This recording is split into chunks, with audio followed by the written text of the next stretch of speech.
ಮಂಗಳೂರಿನ ಮಾಲೆಯಮ್ಮಾರು ಕೊಟ್ಟಾರ ಪರಿಸರದಲ್ಲಿ ನೆರೆಯ ಹಾವಳಿ ಕೃತಕ ನೀರಿನಿಂದಾಗಿ ಕಳೆದ 4-5 ವರ್ಷಗಳಿಂದ ಕಾಡ್ತಾ ಇದ್ದು ಕೃತಕ ನೆರೆಯಿಂದ ತಮ್ಮನ್ನು ಮುಕ್ತಗೊಳಿಸಬೇಕೆಂದು ಇಲ್ಲಿನ ಸ್ಥಳೀಯರು ಆಗ್ರಹವನ್ನ ಮಾಡಿದ್ದಾರೆ. ನಮ್ಮ ಕುಡ್ಲ ವಾಹಿನಿಗೆ ತಮ್ಮ ನೋವನ್ನು ವ್ಯಕ್ತಪಡಿಸಿರುವಂತಹ ಅವರು ಇದೇನು ಬಗೆಹರಿಸಲಾಗದಂತಹ ಸಮಸ್ಯೆ ಏನೂ ಅಲ್ಲ, ಆದರೆ ಇಲ್ಲಿನ ರಾಜಕಾಲುವೆಗಳಲ್ಲಿ ಹೂಳೆತ್ತದೇ ಇರುವುದರಿಂದ ಆಗಿರುವಂತಹ ಸಮಸ್ಯೆ ಇದು. ಇದನ್ನ ನಿವಾರಿಸಲು ಸಂಬಂಧಪಟ್ಟಂತಹ ಜಿಲ್ಲಾಡಳಿತ ಮಂಗಳೂರು ನಗರ ಪಾಲಿಕೆ ಕ್ರಮವನ್ನು ಕೈಗೊಳ್ಳಬೇಕಾಗಿದೆ. ಪ್ರತಿ ವರ್ಷ ಮಳೆಗಾಲದಲ್ಲಿ ಇಲ್ಲಿನ ರಾಜಕಾಲುವೆಗಳು ಮುಚ್ಚಿ ಹೋಗಿರುವಂತಹ ಪರಿಣಾಮದಿಂದಾಗಿ ಕೃತಕ ನೆರೆ ಉಂಟಾಗಿ ಜನ ಕಂಗಾಲಾಗ್ತಾ ಇದ್ದಾರೆ. ನೆರೆ ಪ್ರದೇಶವಾಗಿ ಮಾರ್ಪಟ್ಟಿರುವಂತಹ ಇಲ್ಲಿನ ಸಮಸ್ಯೆಯನ್ನ ಬಗೆಹರಿಸಲು ಮುಂದಾಗಬೇಕು ಎಂದು ಸ್ಥಳೀಯರು ಆಗ್ರಹವನ್ನು ಮಾಡಿದ್ದಾರೆ. ಈ ಜಾಗ ತುಂಬ ತಗ್ಗು ಪ್ರದೇಶದಲ್ಲಿದ್ದು ಈಗೊಂದು 5-6 ವರ್ಷದಿಂದ ಮಳೆ ನೀರು ಮಳೆಗಾಲ ಶುರುವಾದ ಕೂಡಲೇ ಎಲ್ಲ ಮನೆಗೆ ನುಗ್ಗಿಕೊಂಡು ಒಂದು 2-3 ದಿವಸ ನೆರೆ ಬಾಧಿಸ್ತಾ ಇದೆ. ಇದರಿಂದಾಗಿ ಎಲ್ಲ ಮನೆಯವರಿಗೂ ತುಂಬ ಕಷ್ಟ. ಆ ನೆರೆಯಲ್ಲಿ ಬರತಕ್ಕಂಥ ವಿಷಚರ ಪ್ರಾಣಿಗಳು ಅಥವಾ ಗಲೀಜುಗಳು ಎಲ್ಲ ಮನೆ ಸೇರಿಕೊಂಡು ತುಂಬ ಕಷ್ಟ ಆಗ್ತಾ ಇದೆ.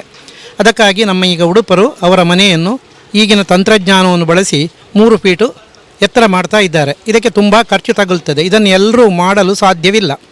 ಇದಕ್ಕಾಗಿ ನಗರಸಭೆಯವರು ಅಥವಾ ಇದಕ್ಕೆ ಸಂಬಂಧಪಟ್ಟಂಥ ವಿವಿಧ ಆಡಳಿತ ಮಂಡಳಿಗಳು ರಾಜಕಾಲುವೆಯನ್ನು ಚಲೋ ರೀತಿಯಲ್ಲಿಟ್ಟು ಸರಾಗವಾಗಿ ನೀರು ಹೋಗುವಂತೆ ಚರಂಡಿಗಳನ್ನೆಲ್ಲ ಸ್ವಚ್ಛತೆಯಲ್ಲಿಟ್ಟರೆ ಖಂಡಿತ ನೆರೆ ಬಾಧಿಸಲಿಕ್ಕಿಲ್ಲ.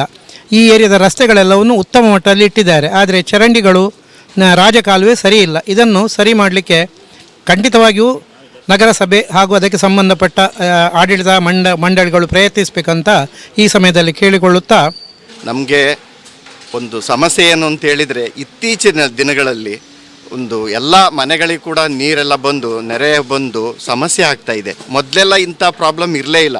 ಈಗ ಲೇಟೆಸ್ಟ್ ಅಂದರೆ ಒಂದು 4-5 ವರ್ಷದಿಂದ ಈ ಸಮಸ್ಯೆ ನಮಗೆ ಕಾಡ್ತಾ ಇದೆ. ಇದು ಕಂಪ್ಲೀಟು ರೆಸಿಡೆನ್ಷಿಯಲ್ ಏರಿಯಾ, ಹಾಗಾಗಿ ತುಂಬ ಈ ಫ್ಯಾಮಿಲಿಗಳಿಗೆಲ್ಲ ತೊಂದರೆ ಆಗ್ತಾ ಇದೆ. ಇದು ನಮ್ಗನ್ಸುತ್ತೆ ಇದನ್ನೇನು ಪ್ರಾಬ್ಲಮ್ನ ಸಾಲ್ವ್ ಮಾಡೋಕ್ಕಾಗಲ್ಲ ಅಂತೇಳಿ ಅಂದ್ಕೊಂಡಿಲ್ಲ ಯಾರು, ಇದು ಮಾಡೋ ಅಂಥದ್ದೇ. ಆದರೆ ಏನು ಮಾಡಬೇಕು ಅಂತಂದರೆ, ನಮ್ಮ ಡೌನ್ ಸ್ಟ್ರೀಮ್ ಅಂತ ಹೇಳಿದೆ ಆ ಚಾನಲ್ಗಳನ್ನೆಲ್ಲವ ಕರೆಕ್ಟಾಗಿ ಪ್ರತಿ ವರ್ಷ ಅದನ್ನೆಲ್ಲ ಡಿಗ್ಗಿಂಗ್ ಮಾಡಿ ಕ್ಲಿಯರ್ ಮಾಡಿದರೆ ಇದು ಪ್ರಾಬ್ಲಮ್ ಏನಂತ ಬರೋದೇ ಇಲ್ಲ. ಇದು ಶಾಶ್ವತವಾಗಿರ್ತಕ್ಕಂಥ ಪ್ರಾಬ್ಲಮ್ ಖಂಡಿತ ಅಲ್ಲ. ಇದು ನಮ್ಗನ್ಸುತ್ತೆ ಒಂಥರ ಟೆಂಪ್ರರಿ. ಅದನ್ನು ನಾವು ಮಾಡಲಿಲ್ಲ ಅಂತಂದರೆ ಆ ಟೆಂಪ್ರರಿ ಶಾಶ್ವತ ಅಂತ ಅನಿಸುತ್ತೆ ಅದು.